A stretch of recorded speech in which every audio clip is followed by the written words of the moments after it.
Hello, and thank you for joining us.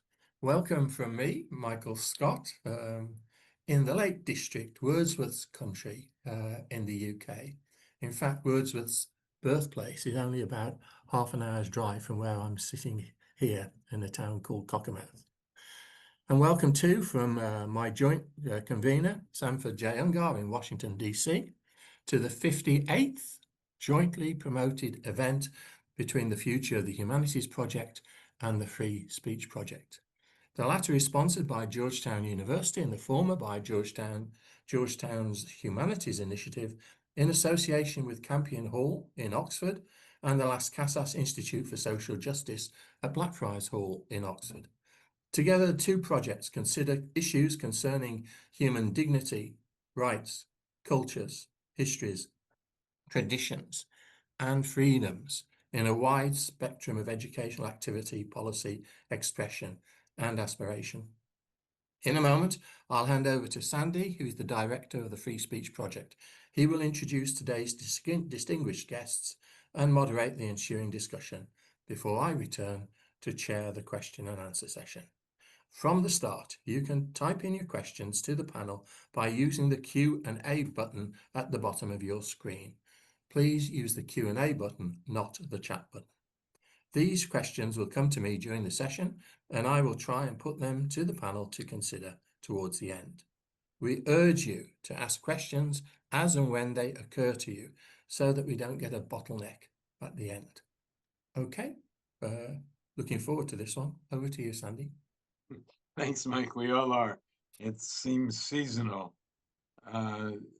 I have a very, very interesting and distinguished panel with us today. John Battle is a former Labour Party cabinet minister. He's coming to us from Leeds. Laura Beers is a professor of history at American University in Washington, here in Washington, and is one of the foremost commentators on the British royal family in the United States, which is an interesting distinction. She is a prize-winning historian for her works, her written works on British history, and won the prestigious Stansky Award in 2017 for the best book in the field. Derek Gannon is in Galway today. Oh, Laura, I failed to say, is in South Carolina, happens to be there today, all demonstrating the wonders of Zoom. Derek Gannon is Associate Director of Global Irish Studies at Georgetown University, and he's also, it says here, Ireland Funds Fellow at the Princess Grace Library in Monaco, which sounds very exotic and very royal indeed.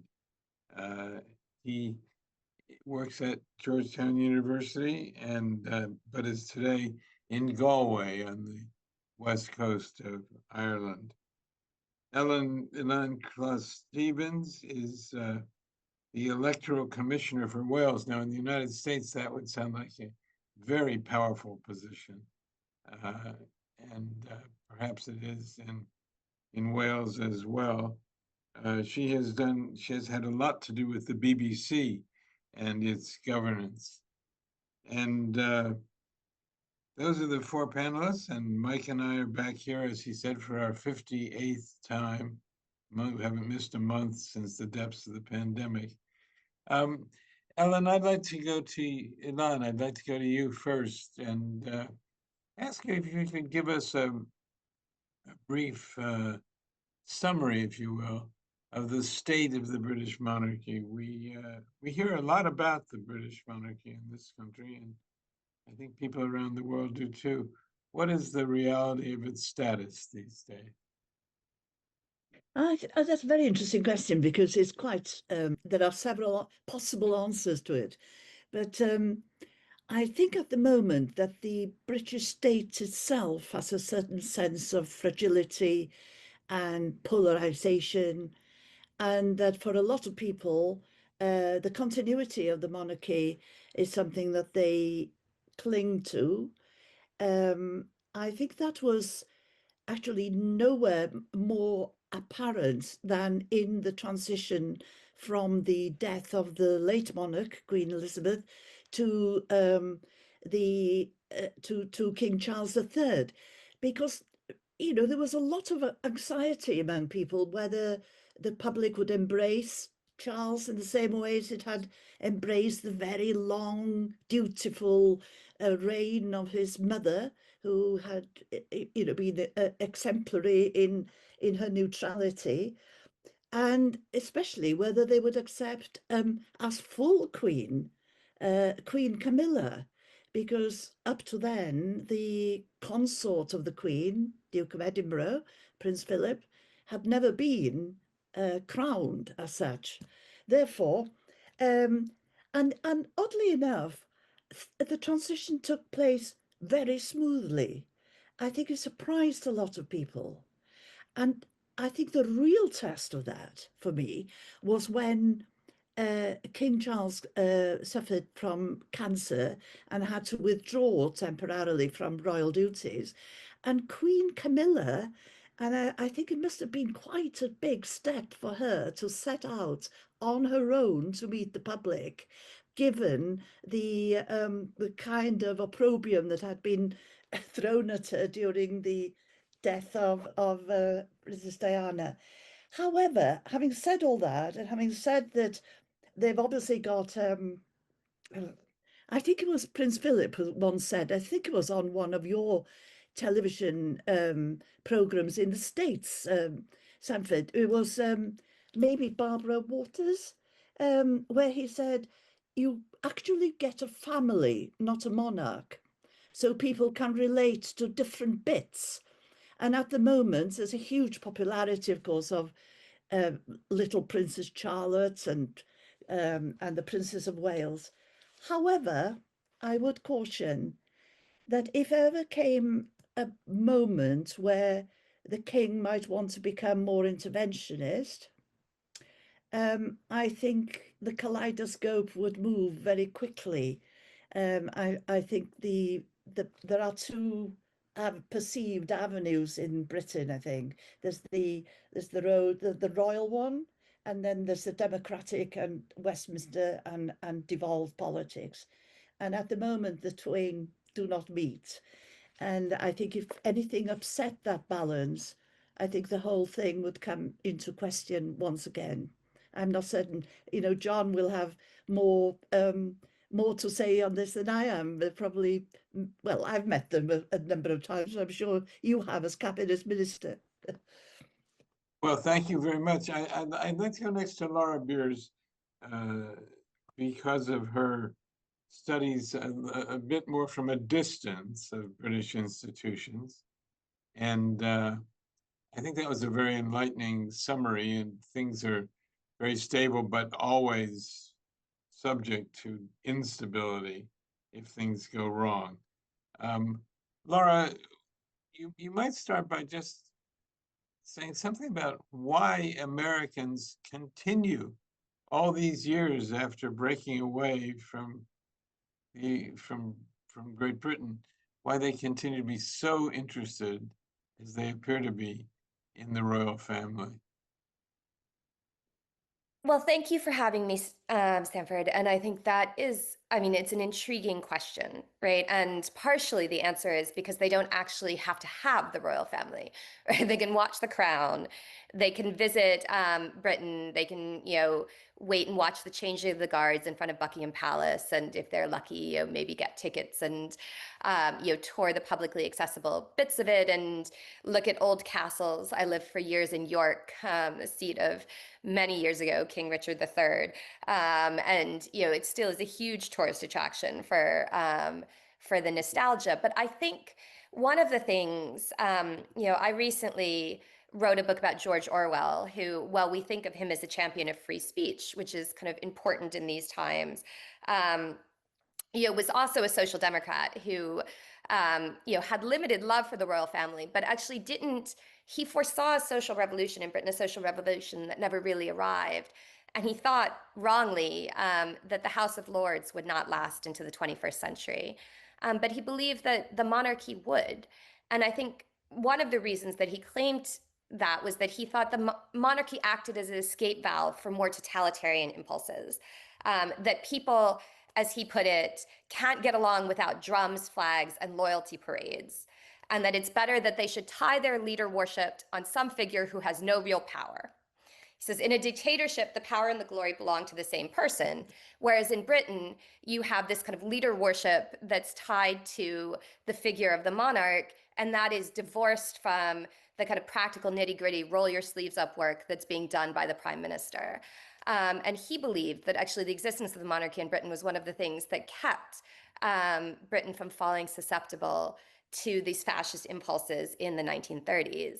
And I think when we have these no kings protests in the United States now, and we talk about, not wanting to see Trump as a king-like figure, we're not really talking about wanting to see Trump as a kind of, King Charles III figure, as a figurehead, but as someone who ties together the power of the individual with actual political power. But as Elon correctly pointed out, I think part of the reason the monarchy persists in Britain is that it lacks that political power, right? That it is clearly subservient politically to the democratically elected House of Commons and Prime Minister. And yet it becomes an escape valve, as Orwell would have put it, for some of that desire for kind of, fabulousness and, hero worship and flag waving. And I think Americans like that about the British monarchy as well, right? They like to read tabloid magazines at the grocery checkout and learn about what the members of the royal family, which as Elon emphasized, our family, not just an individual, wore at X or Y fabulous event. But if there were people, and we're seeing this right now in the United States, right? People both trying to get that adulation and flex political muscle, the attitude would look very different, I think. Thank you. John Battle, you spent some years as a very distinguished member of the cabinet, Labor Party cabinet. And I wonder how your attitudes toward the royal family, toward the monarchy may have evolved since that time, since you left government. Yeah, well, I think even before, as someone that grew up in a traditional emigre Irish family and a fiercely Republican father, and then going into politics and ended up, I ought to declare an interest really, because I'm actually a privy councillor, which is a special role that links politics to the royalty. That sometimes it is a kind of tentative link, but it does say that the break is not absolute between Parliament and the royalty. But I think I measure it from the football pitch, actually. And the reason is I'm in Leeds and in Yorkshire. Yorkshire wants to be independent from everywhere. We hate London, we hate Manchester, we hate London football teams. But if you go to watch Leeds United and dare not to sing along with God Save the Queen, you'll be scragged and thrown out. And there is this incredible, deep-seated, historical, sentimental, nostalgic loyalty to the royalty. And I was looking at the figures in recent times. The British social attitudes showed that the people that wanted to abolish the monarchy went up to about 25%, and its popularity dropped from 72 to about 50 until the Queen died. And then it shot up again. And I completely agree with what Ilan said about the role of those big occasions, the transition, the death of a monarch, the jubilee of a monarch. And what happens in the streets of Leeds, if there's a jubilee or a celebration, everyone goes out in the streets and hangs bunting in the streets. We're a society of royal bunting lovers with street parties that have been there from, well, the post-war events and every celebration, jubilees of royal weddings.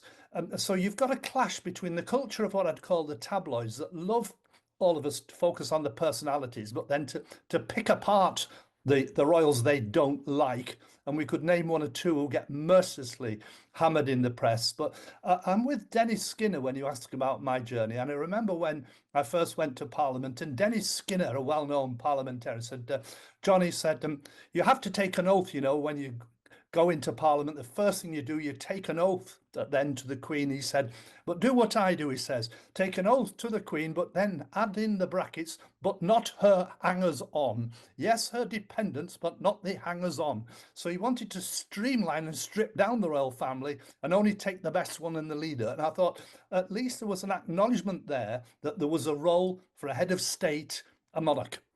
And how that transition happens is a cultural question. The relationship between Parliament and the King, I think, is slightly subtler, given that we don't have a constitution, and yet we do. The whole thing about the relationship of Britain with its powers and its systems that have aggregated through laws that have been aggregated like barnacles through the centuries, that we don't have a fixed constitution. It's a classic British fudge from 1688. And I think that means that we allow the ambiguity, the ambivalences to play. And perhaps we ought to mark one incident, and it was an important point when Boris Johnson tried to prorogue Parliament on the, I think it was in September 2019. There was a court judgment which was saying he was overstepping his powers and that he was exploiting residual royal prerogative powers, that he'd gone too far to shut down Parliament, so we couldn't continue. I wasn't there at the time, but so that Parliament couldn't continue to discuss Brexit. That meant that he and the cabinet could make the decision without proper scrutiny. And I think that was quite a moment of challenge where the Queen herself didn't intrude, but there was a line drawn to say the powers of the monarch have some relation to the powers of the executive parliament. And of course, all the cabinet members and others are privy councillors who are really advisors to the king. And that's part of the long sounding tradition that still exists. John, just to clarify one thing, did you say that you are now a member of the Privy Council? Yes, I've been a member of the Privy Council for some years. And it's not just unlike a knighthood, which is completely honorary in a way for whatever good works or whatever recognition, it does have a role, and you do get called upon to be part of a team making decisions. They could be really small scale, such as a small team of you turning up to approve that the new king's head goes on the postage stamp. But at the same time, you have privileges. You take an oath to the king as a privy councillor, a very formal oath that you've to, and it's for life. But you can call upon, you could personally call upon the Prime Minister to allow you to have any parliamentary papers, providing you keep them confidential. You could query laws that are passed and insist on a discussion with the king if you felt they were passing a law. It came up once, it came up during the crisis around Iraq, when some privy councillors said they wanted to know whether they could ask for a conversation and have the powers to intervene before that decision was made. So there were two incidents. There was the Iraq war, and then Boris Johnson wanted to get Brexit through, when there was a little bit of tension between the two. And of course, sometimes Prince Charles, when he was Prince Charles before he became king, was known to be outspoken on environmental matters, and the press always wound that up and said he was interfering in politics and shouldn't have a view. But I get the impression that he's been very considered in the way he's conducted himself as king, but at the same time, he does get a red box every night with the parliamentary papers in. And I do know that Her Majesty the Queen was absolutely assiduous in going through the parliamentary papers that she got before decisions were made, actually. She couldn't change the decisions, but she could query them. Yeah, John, how many members of the Privy Council are there? There are about, you wouldn't believe, there are 700 members, but a few are on their last legs, as it were, if I was being discourteous about them. But what would usually happen is the cabinet itself acts as the Privy Council, because every member of the cabinet is a Privy Councillor, every leader of the opposition is a Privy Councillor, and every leader of the third largest party is a Privy Councillor, and one or two judges are Privy Councillors, and indeed church leaders are Privy Councillors. So there's a handful of, if I said, hyperactive ones, and a Privy Councillor has to go from Parliament every day to have a conversation with the monarch about what's passing through Parliament to keep them informed and discuss the papers that are handed over. So there is a strategic link, if you like, that's always maintained in a formal manner. Thank you, Dara. John, that the leader of the of the Scottish Parliament and the Welsh Parliament are also, and the presiding Indeed. officers are also members. So the devolved nations are I also within see. the council. Well reminded us, Ilan. Absolutely Thank right. you for that reminder. Dara, you are an Irishman. You live most of your time in America these days. And I wonder how this affects your view of the role of the British monarchy.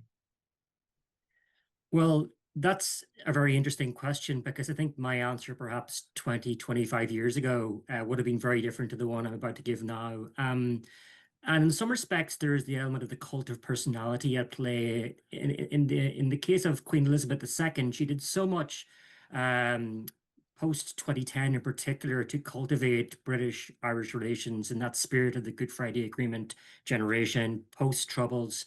And for instance, she visited Ireland in 2011 during a 4-day state visit, and was seen to redress many of the kind of perceived wrongs of British rule on the island of Ireland from a symbolic point of view. She wore green during many ceremonies. She spoke Ascailga in Irish, which was quite remarkable. She visited the Garden of Remembrance, which was a specific site of memory in Dublin to mark the fallen soldiers of the Irish War of Independence.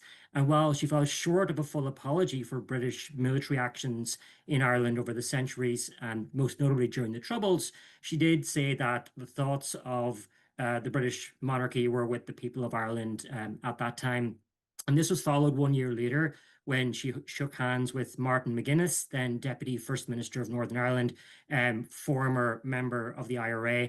They say it was a 4-second handshake which spoke for 4 decades of Irish history. So I think she really personally made a remarkable transition from, again, the perceived silence of the monarchy during the Troubles. And it goes back to what we've heard earlier, the role of the monarchy in constitutional terms, the sense that ostensibly the king or queen are, the responsible for the British armed forces, but not in effect responsible for British martial policy. And I think the silence of the Queen during the Troubles was largely redressed by what she did in 2011 and 2012, which spoke volumes, to the point that before her untimely passing in 2022, a poll was taken by the Sunday Times in Dublin. And in terms of popularity, she polled better than every Irish political figure of the day at 50%, more than the Irish Prime Minister or Taoiseach. So I think that speaks volumes as to how Irish public opinion has changed towards the British monarchy and Queen Elizabeth II herself. Well, that's quite a remarkable change. Is it durable? Will it last for the reign of King Charles and any other potential successors? That's a really important question because I think it's quite well understood that Charles certainly doesn't have the personality that Elizabeth had. And some commentators I find quite interesting have stated that Elizabeth, to a certain extent, was a blank canvas for the people of Great Britain and Northern Ireland because she stayed divorced from politics day to day, as in contrast to Charles, who has very strong views on environmental issues, for example, and social issues. So people could project their version of Britishness, for example, onto Queen Elizabeth during her reign. That being said, Charles is again polling much higher than Keir Starmer in the popularity ratings. Starmer, according to the latest YouGov polls, is at 27%, whereas we see Charles polling at about 59%. And I think that speaks again to the power, the enduring power of the monarchy, that it's above the body politic to a certain extent.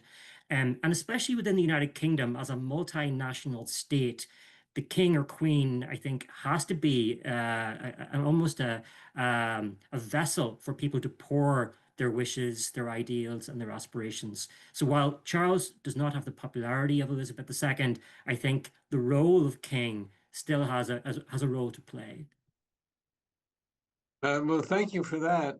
I wonder if this is subject to generational change among the British people. And I would ask Ilan and Laura about that. Is this sort of a given of current and future times in the UK, or is there a serious generational revolt, or maybe revolt is too strong a word, but serious Well, skepticism?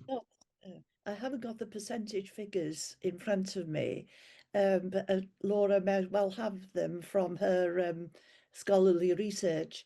But like all sort of constitutional or even electoral matters, you know, young people are less uh,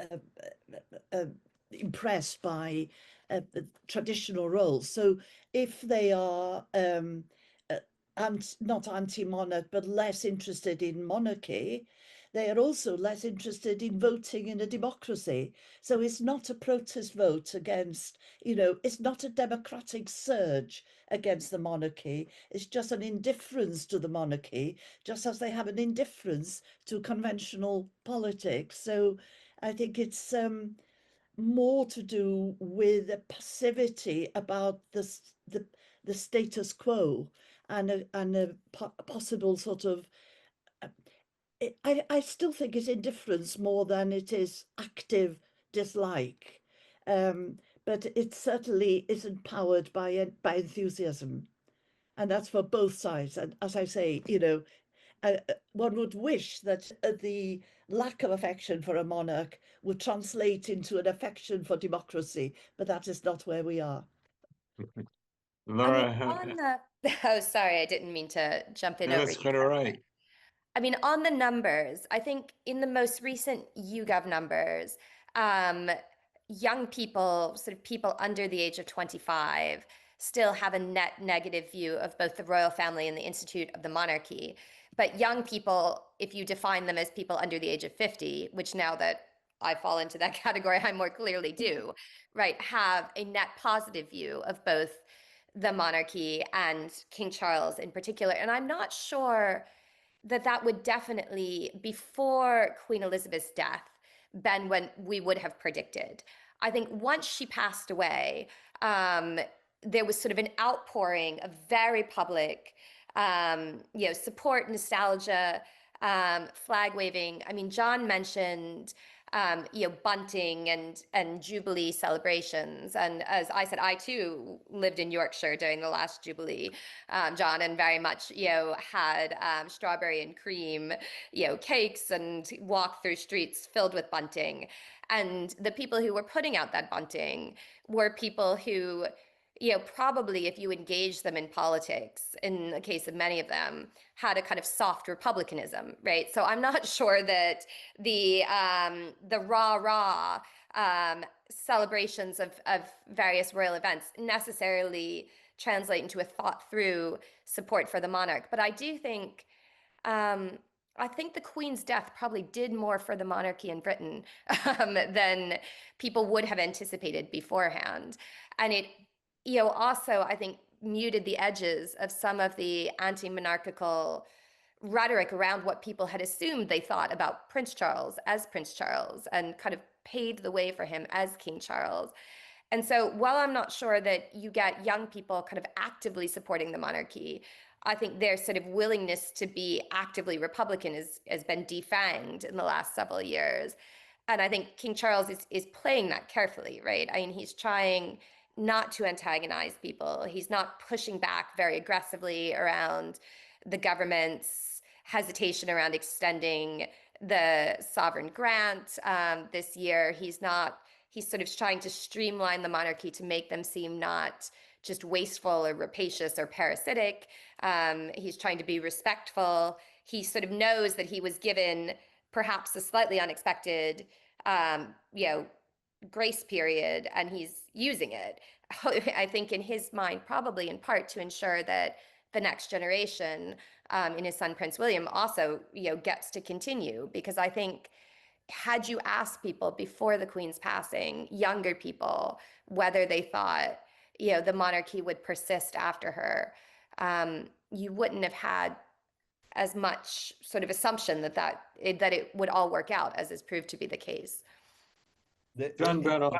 In fact, they had polls that showed that there was a majority for jumping a generation at one point. And when we had the wedding of Prince William and Kate, everyone wanted to jump to them and wipe out Prince Charles, and it was not a very good suggestion. It wasn't be a constitutional move, but I think it's around that cult of personality and a way in which politics and our public perceptions are now spectacle. And I think that's the real thing that attracts young people, is that there's some symbolism. It's the cultural symbolism, I think, around the monarchy that holds weight, rather than an affection for the structure of the monarchy and bowing down to the monarchy and allowing them to tell us what to do.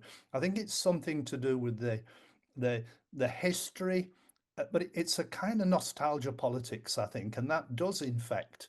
And the way it doesn't cross over, as Alan eloquently puts it, into a campaign for a more development of democracy in society.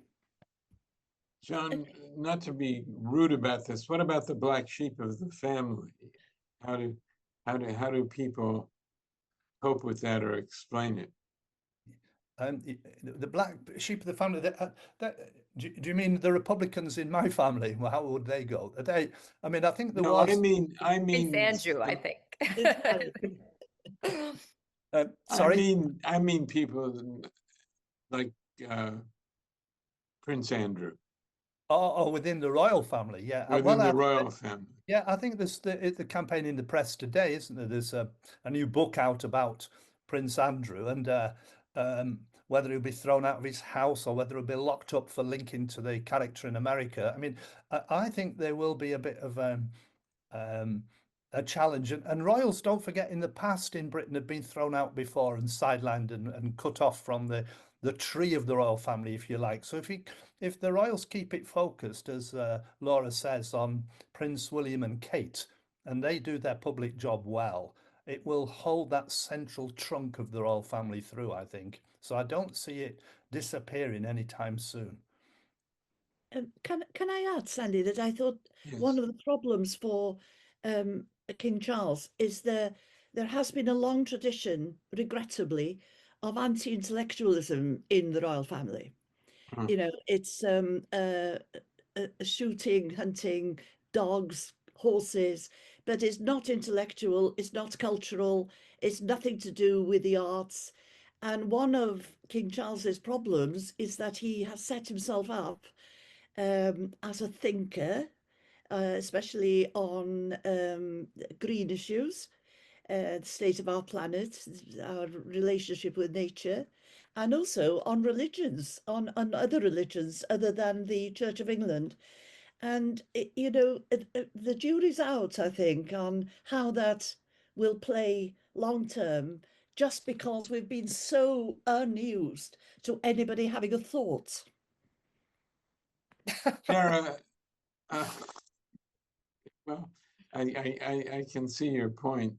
Do you see other places developing institutions that are as strong as the royal family? I mean, there are a few people at the moment, including my colleague Mike Scott, who's been daring enough to suggest, well, maybe the United States could use a bit of a bit of an institution like the monarchy to tone things down a little bit. I'm not sure this would be the moment to try to introduce such an institution in the United States, because of who would inherit, who might inherit that role at the time. But do you see this working for this kind of role working for other societies? Well, I think actually building on what Laura said in the opening comments, this has worked in other societies, particularly in Europe, to stave off extremes of, of politics, especially in the 20th century, whether it was communism, fascism, and so on. And countries with monarchs typically did not sway to those extremes as much. So I think there's precedent for the value in a monarchical system, a kind of a constitutional monarchy in that context. I also think, going back to your question, Sanford, regarding, international value for monarchy and so on, that actually the British monarchy has kind of found itself in a very interesting position since Trump's arrival as president at the beginning of this year.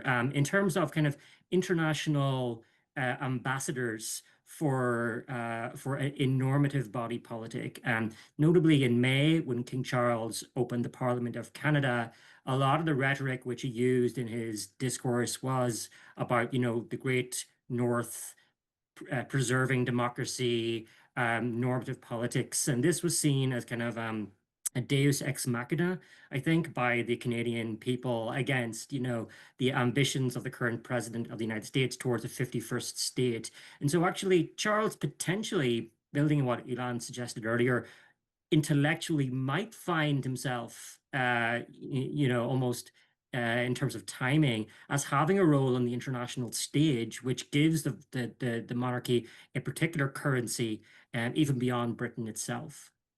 Can I come in on that, Yes, Sanford? please. Just in terms of the actual kind of functional value of King Charles in the last several months since Trump became president. I mean, I think he probably, I agree with you, Dara, about the opening of the Canadian Parliament, but also that moment when he gave the letter to Keir Starmer to present to Trump.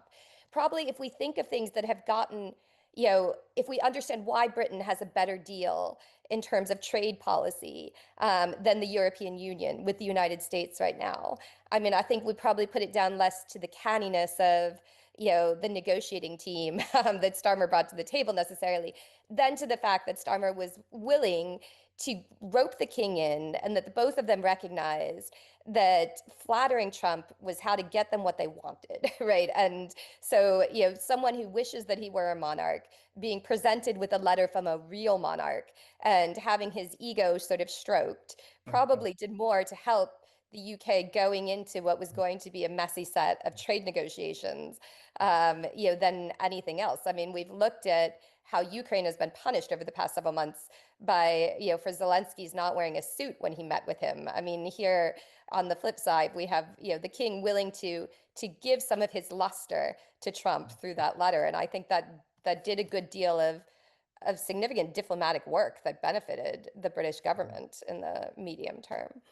Well, the one who's behaving like a monarch here, it's Trump, not King Charles. Arguably. From what you Well, say, indeed. he needs Well, to a be monarch flattered. of an earlier era. I mean, a monarch in a Yes. 21st century era would not do the type of things Trump has been doing, right? I mean, as we've been discussing, No, because fair the enough. role is more I ceremonial. think I And felt it hence was the no kings movement. yeah. The signs don't. And people are saying to him, young people especially, are saying, "Don't behave as if you were a king." But it's don't behave as if you were Henry VIII, not don't behave as if you were Charles III. Yes, or the Sun King, perhaps. Yes. Yes. I think the deeper Go on, question, though, John. the deeper, I think the real politic of the letter and the invitation to Britain, and of course Trump came recently to play golf and did his dealings over his golf courses, and that built up a little bit of resentment here in the media, and he has yet to have the royal arrival, as it were, the royal visit. And I think the last time he came, there were demonstrations, and there's a little bit of nervousness about him coming. And there's an argument about whether he should speak to address Parliament or not, as if he is a head of state. He can, but what kind of head of state? But I think the deeper question that we all face in terms of democracy, that goes right back to the historical and philosophical roots of democracy, isn't it? Whether it's John Stuart Mill and the others in the 17th century. How do you get a balance between deepening democracy so that people feel not only encouraged but actively helped to participate fully at every level? And I liked Elon's reminder of the regions, because we've got Parliament, but we've also got local government, we've also got regional government, and I think there is a journey of democracy going on. But the question at the other end is, how do you constrain the powers to not let one or two individuals run away with the power stick, as it were? And I think that's a question that we haven't resolved in our societies. And it's a big question. My daughter lives in Italy, and my grandchildren were born in Siena. And I love that painting of on the wall in the palace there, between good and bad government.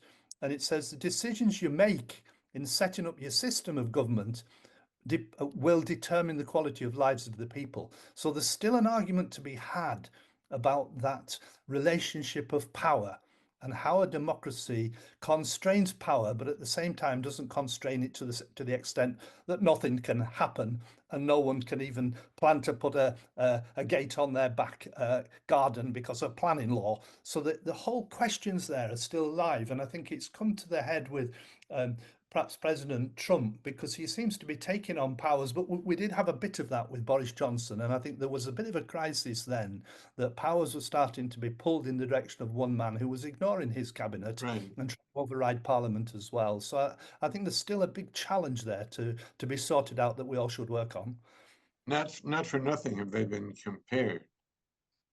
Not Trump sorry. and not for nothing have Johnson and Trump Indeed. been compared.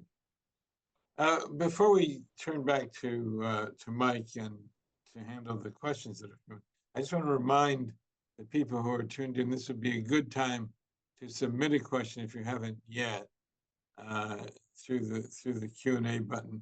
But I just want to raise one last issue before we get back to Mike, which is what about the cost of the monarchy? And is there restlessness over that? Britain is not having the easiest times economically right now. What is that I think newly emerging as a factor?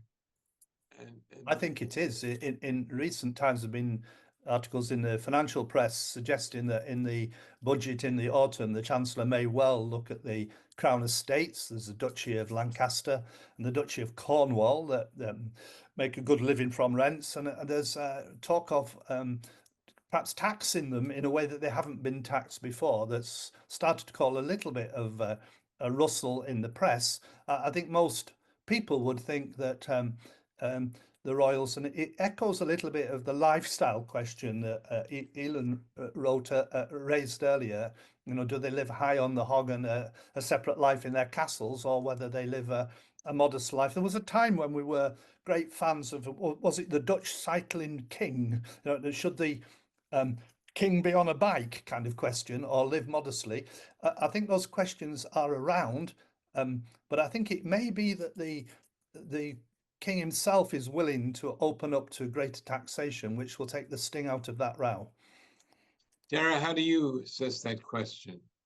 I think John's right. There's the kind of constant drip of news commentary regarding, you know, the kind of the projected expenses of the crown, and a lot of that is because of the lack of visibility and transparency on some of these matters of finance and so on. I noticed this week, for instance, that the king has decided to end a century or more long tradition of the royal train. So they won't be traveling across Britain on the royal train with all the expenses that would have enacted. Of course, the traditional view of offsetting that is that from the point of view of tourism, as has been mentioned, that the British Crown is an incredibly attractive proposition for Britain, London in particular, and so on and so forth. But I think one of the reasons why you mentioned, Sanford, very pertinently, that there's a generational gap in terms of the idea of the monarchy, the value of the monarchy, is because young people are being affected in Britain by the cost of living crisis disproportionately. And of course, because of Brexit, their access to the European Union in terms of the upward socioeconomic mobility is disproportionately affecting younger people. So I think that's potentially where the critique is emerging from. It's from the kind of younger class, the younger generations who are seeing avenues closed off to them, particularly in the South, where there was very much a vote against Brexit. And I guess in some respect, building what Ilan suggested earlier, in some respects, the crown is part of the status quo and is part of the infrastructure of capitalism, and so is wide open to interrogation. And I think about when you talk about this notion, which is often put forward in defense of the monarchy, right, that they generate all this tourism revenue, which clearly they do. But think about the tourism revenue that's generated by Versailles or by Heidelberg or castles in Saxony. You can still get the tourism revenue without the actual monarchs in place living high on the hog, right? The monarch is not necessary to bring in the cash from, in some ways, from the existence of a monarchy in the past. And I remember I listened to as an audiobook. I mean, it's sort of hysterical listen, but The Spare, Prince Harry's ghost-written memoir. But there's a bit at the end of it where he says, people complain about supporting the monarchy, but the monarchy, effectively cost every Briton the equivalent of a pint of beer a year. And then you think, okay, on the one level, that's not so much, though the cost of a pint is going up and up and up. But on the other level, why should every single Briton be willing to contribute the equivalent of a pint a year to support, these people who are effectively then just living off the taxpayer dollar? Becomes a fair question. I think, as you say, at a time when the cost of living is growing at a rapid clip, when increasingly a lot of young people, and to the person who posted a question in the Q&A, I would defend the argument that you could define people 50 and younger as young people, but are finding it increasingly difficult to get on the property ladder, to advance, to have a higher standard of living than their parents. This is the first time since recorded statistics where those trends are starting to shift, right? And I think King Charles is conscious of that, right? And he's willing to play ball and to trim the sails a bit in order to maintain the monarchy, because he realizes that's the way the winds of public opinion are increasingly moving. Can I add Thank to you. for a moment? Yes, and you then know, we'll go to Mike. Yes. when we talk about price of a pint per person, it depends which statistics you're using, isn't it? Because at the moment we're using a statistic of the 145 or 150, whatever it is, of the grants they're given each year. But the truth is that doesn't cover all the money for security from different police forces in royal visits. And there's this very nebulous lack of distinction between what is public and what is private. What is private property? How much do they actually own as themselves if the monarchy came to an end? And how has that come about? How did they earn it? So there's an absolute lack of transparency, really, about the global cost of the thing. And that's, in fairness, one has to then say, well, I think King Charles and the family did 500 visits to different institutions and organizations last year alone. So, that's another stat to put into the picture. But Sure. it's much more complicated than the price of a pint, I think. Much of Harry's life is more complicated than a life of a pint. More complicated than meets the eye, certainly. Mike, are you? Yes, thank you for that. A really interesting conversation. My first encounter with the Queen was when I was in primary school, and I remember it very well. We all went to Wolverhampton Wanderers football ground, and there she came. And I was at Wolverhampton Wanderers football ground just a little while ago. It still exists, and just about. And I was pleased to tell them that, and they said, "Oh yes, we've got a record of that. We've got a record of that happening." But I had the honour of meeting her on a number of occasions, as I have Charles when he was Prince Charles. So I can go into that in a little bit. But I'd like to say one other thing. There's one iconic moment that nobody has talked about, and it was after the death of Prince Philip, and it was the funeral, and there was this woman alone in the cathedral, totally alone. And I think that anybody who has lost a loved one really had an empathy for that lady at that point. And then later, we heard that Johnson, the Prime Minister, or at least his colleagues, had been having a party the night before. The country rallied for that Queen. And it's something I'll never forget. And I talk to lots of people; they'll never forget it. So I just make that point. Vic Stevens has got an interesting question. Does the retention of the British monarchy serve stratified class interests that Christianity should serve to resolve? Wow. John. Wow, I'm not a theologian. I'm just a recovering politician, I think. Um, I think there are great arguments. What flashes into my mind is the great Thomas Aquinas, who put a case for both the monarchy and open it up into democracy. And he was trying to, I think, play that ambivalent, ambiguous line of how did you respect the hierarchy and at the same time make sure that everyone was treated as the dignity of an equal human being. And I think that the emphasis has gone in the direction of people, and I think it's partly that indifference that Elon mentioned that I think is quite significant. If people are indifferent and it doesn't matter what politics is about, or whether, for example, economics now totally dominates politics and as it were, dictates the agenda. And if people subscribe to that, or rather bow down to that, then we've got a different kind of politics. And I think that the tradition of certainly of Catholic social teaching is to challenge that and challenge, even in that last conversation, if the royalty and monarchy are living high on the hog and are not transparent and their money's coming from all kinds of sources, and if we break it up, they inherit wealth through their rents, then I think there are real challenges there about justice that should be asked and will be in due course. But I don't think that there's a clear direction within Catholic social teaching that says that republicanism is okay and monarchy is wrong. I think it's much subtler than that in trying to work through the interactions. Could I say that I think there is a link between hierarchy and monarchy? I mean, it's obvious that any hereditary monarchy relies on not on a meritocracy, but on the fact of birth, and it does lead to a very stratified society.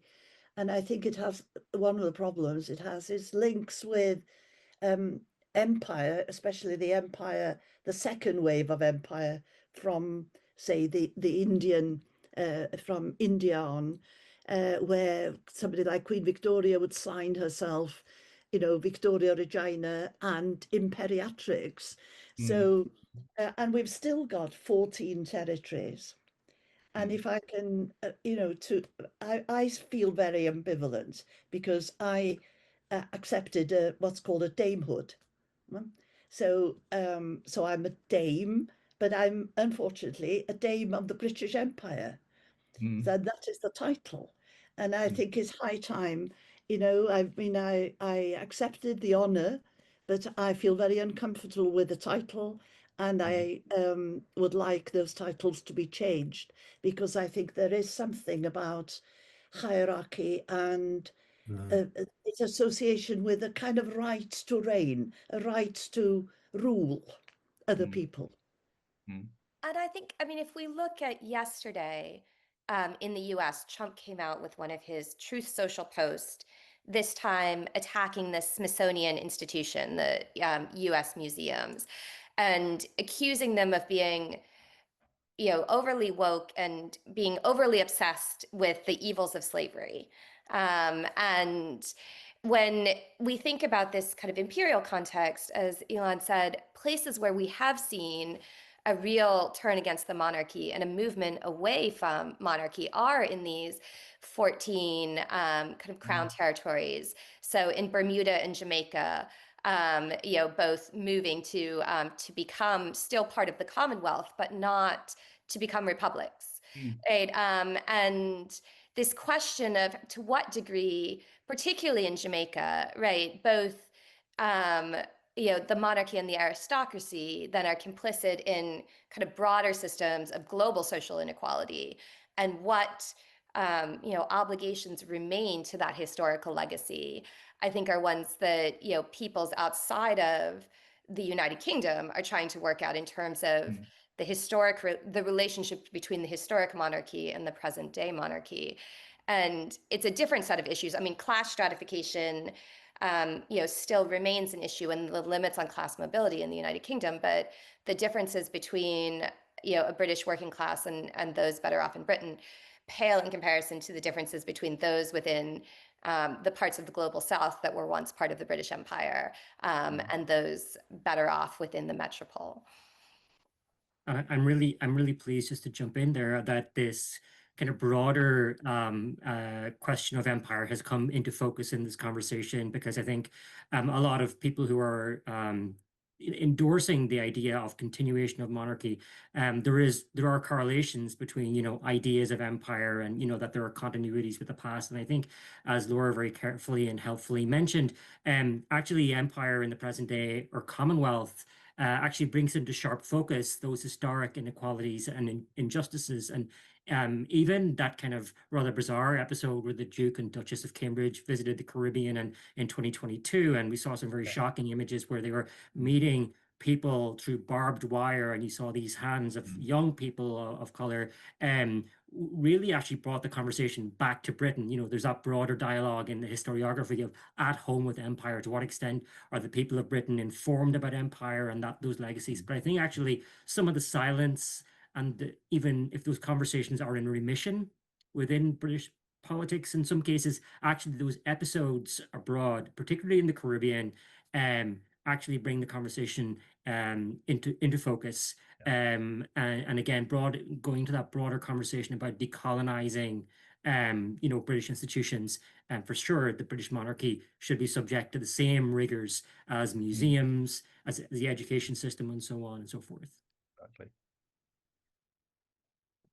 Everybody agreeing on that one. Yeah, okay. A question about the great Muriel Bradbook, who's a literary critic, once defined an icon as the fears and aspirations of a community. Do you go with the king as being an icon? Fears and aspirations of a community. Alan. I wouldn't mind jumping in on this, because the late great novelist Hilary Mantel, who of course wrote about Thomas Cromwell so beautifully, was berated very badly for suggesting that the Princess of Wales had become an icon, and that we had somehow dehumanized her. And I think there is something to say about this. I think there is a grain of truth that when we make people into icons, and whether they are kings or queens, or whether they are film stars, or sort of people we set up there, we don't want them to change. They're somehow almost cast in resin for the rest of their lives. We expect certain things from them, and we almost sort of classify them, if I can put it like that. So I think there is something that I agree with your questioner, that there is a lot of the icon about King Charles, and we thought at one stage that he was a modernizer, or was going to be a modernizer. But in actual fact, it's turned out that he is, of course, a very traditional man in his instincts, and his dress is very traditional, very, very tailored, and the fact that within the coronation itself, we still had that anointing with oil and all the kind of almost medieval pageantry, which I think bemused a lot of people, but still in existence. So I think we are in the icon context here. I think it's changing though. I remember getting I was elected surprisingly very young as a councillor in Leeds, and there was a huge tower block in my neighbourhood that was badly built and needed knocking down, and no one wanted to live in it. And I was in the council chamber as a councillor, and the chairman of the housing committee at that time noticed that all over the press, Prince Charles and Lady Diana couldn't decide which house to live in London. They were looking for a house.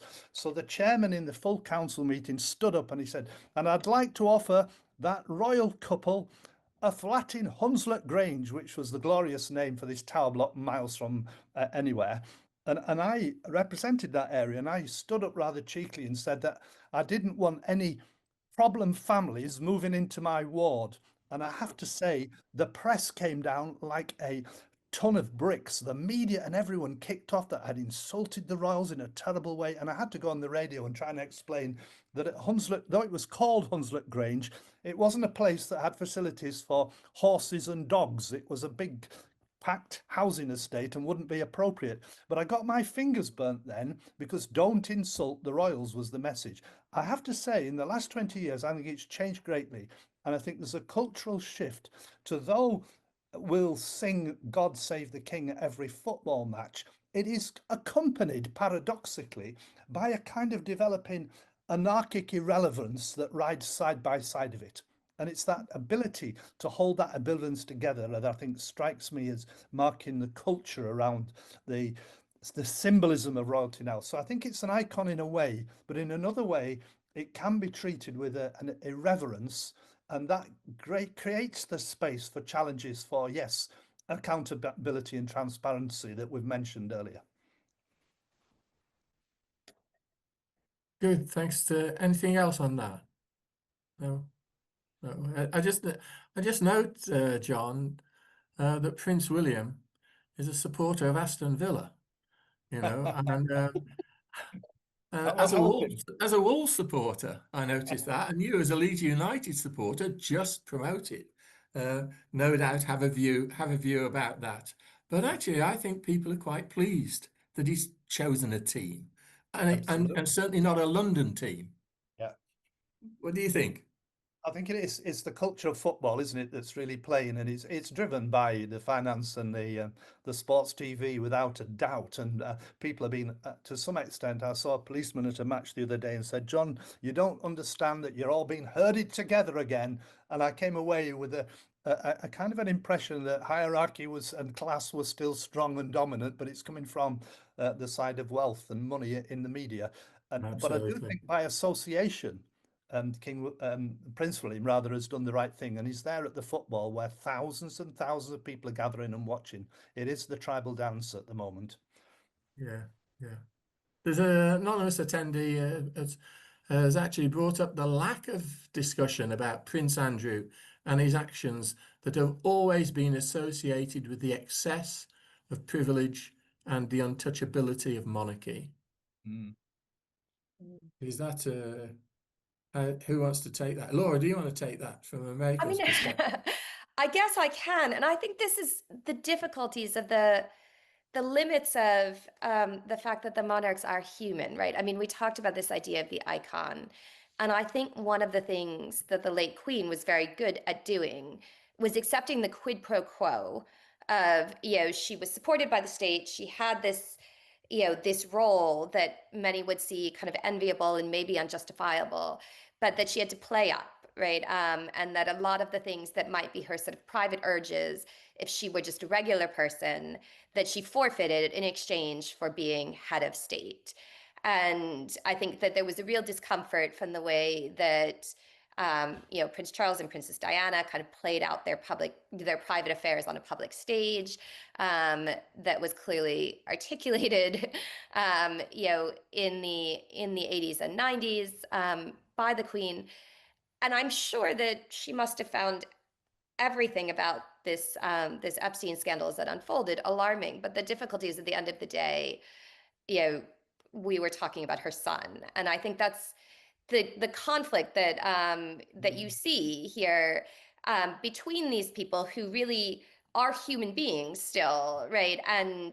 But there's an expectation that if there are human beings who exist to be figureheads for the country and exist and are publicly bankrolled to be figureheads for the country, that they shouldn't be human beings, they should be figureheads, right? And I think the Prince Andrew situation was a moment where the conflict between thinking that you're living your life in the public realm and modifying it accordingly, that the Queen was willing to take on, came into tension with the fact that she, at the end of the day, is a mother. I say this as a mother of two sons, right? I mean, whether I would be willing to cast one out and whatever they did, I'm not sure the answer is yes. And I think how Prince Charles is handling then Andrew then remains an open question, as well as the question of how he's handled Prince Harry, right? I mean, it is because I think Charles, in a way, more so in his old age than in his youth, right, has kind of come to accept that being monarch means you don't get to just live your life out loud the way that maybe sort of, other people might think they're entitled to. And what do you do then when members of your family kind of don't get on board with those expectations is something we're seeing played out here. But I mean, though I have no sympathy for Prince Andrew on any spectrum, I have some sympathy as a mother with the kind of difficult position that did put the Queen in. I mean, maybe that makes me, I mean, I am fully a Republican. I'm someone who lived in Britain for over a decade, but I mean, at the end of the day, I'm an American. But, and I, I find the monarchy difficult to justify, though I'm not as angry about it as some people. But I mean, as a human and as a mother, I do sympathize with the Queen in terms of that really awful situation. Dara, do you want to say anything about that? Just to add, I mean, I think the question of Prince Andrew is reflected in the polls, which have been alluded to. The YouGov polls, his popularity is at 5%, and then Prince William is somewhere in the 70s. So there's clearly a public recognition, right, that like any family, there are huge divergences in personalities and so on, notwithstanding the allegations and referred to. I would also suggest as well, kind of, we're coming back full circle. I think one of the original questions which Sanford helpfully asked is, why is this eternal fascination with the monarchy on the part of the American public? And I think actually that's really, really pertinent, because I think the idea of the British monarchy is somewhat different across the Atlantic. It's certainly in the last 20 years, it's morphed into that broader conversation about celebrity. And to a certain extent, the royal family are the original influencers, you might say, right? That's this is kind of how they're being framed. Now, whether some members of the royal family want to accept that, embrace it, there are clearly different approaches. Some, such as William and Kate, are more traditional. Harry and Meghan, especially given Meghan's previous career in film and so on, are very much open to that. But I think there's a space in which people actually want the royal family to be less than perfect, for the crown to be tipped somewhat.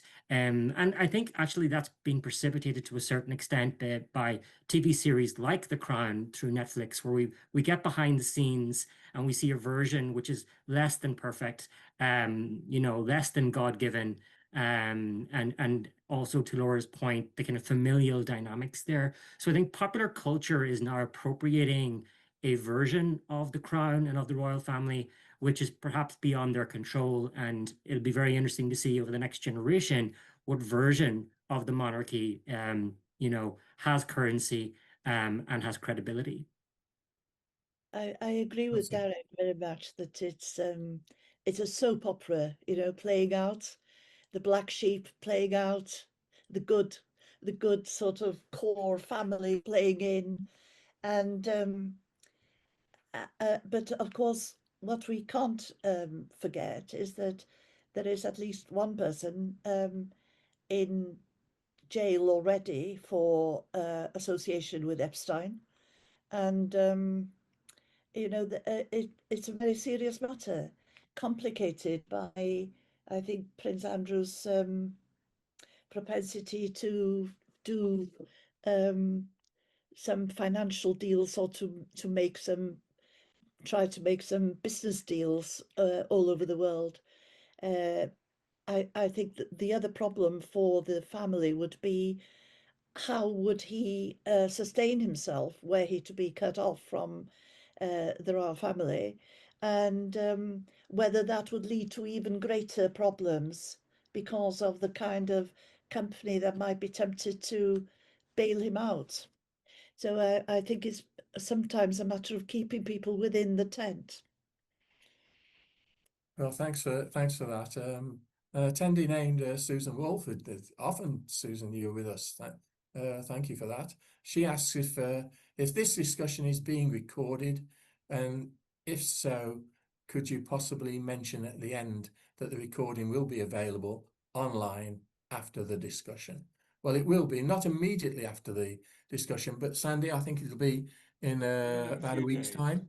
Yes, in 5 to 7 days from now, I think it will be Okay. available Are there- on YouTube and on something called Global Georgetown. all right. Okay. Thanks, Susan. It'll be there. So, anything you want to add before I wind this up, Sandy? No, I think this has been a very interesting discussion, and I would have to say I personally feel a relief talking about this rather than about our daily preoccupation with our own person who would be king.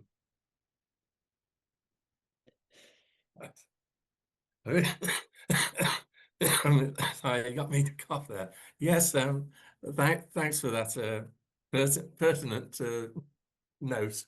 I think that well, I'd like to thank you all, Alan, John, Laura, Darth, for being with us today, and for such a really interesting discussion. I suppose I should also say that I do have, or did have, a connection in the sense that I was the Deputy Lieutenant of the Queen up in the county of Clwyd at one point. And also, my daughter was an art advisor to the palace for about 10 years. So I have certain relationships there, but that's all. Thanks for that fascinating discussion, all of you. Thanks to Sandy for chairing the panel, for Ryan, who stood in today for John McCabe and did a great job when we had a bit of technical problems at the beginning. The next free speech project at the Crossroads International Dialogues event in association with the Future of Humanities project will be on Wednesday, September the 10th, when we'll be discussing whether religion is helping to solve or worsen international problems. Something that you actually touched on today. So there's a nice continuity, an intellectual Yeah. continuity between what was being said today. And of course, there's an issue about Prince William, whether Prince William will wish to be head of the Church of England, because his religious views might not allow him to do that. So that goes back to Henry VIII, but we won't have a history lesson there. But there is an issue about the church which we didn't discuss. But this is more widening. Is religion helping to solve or worsening international problems? It's a very good question.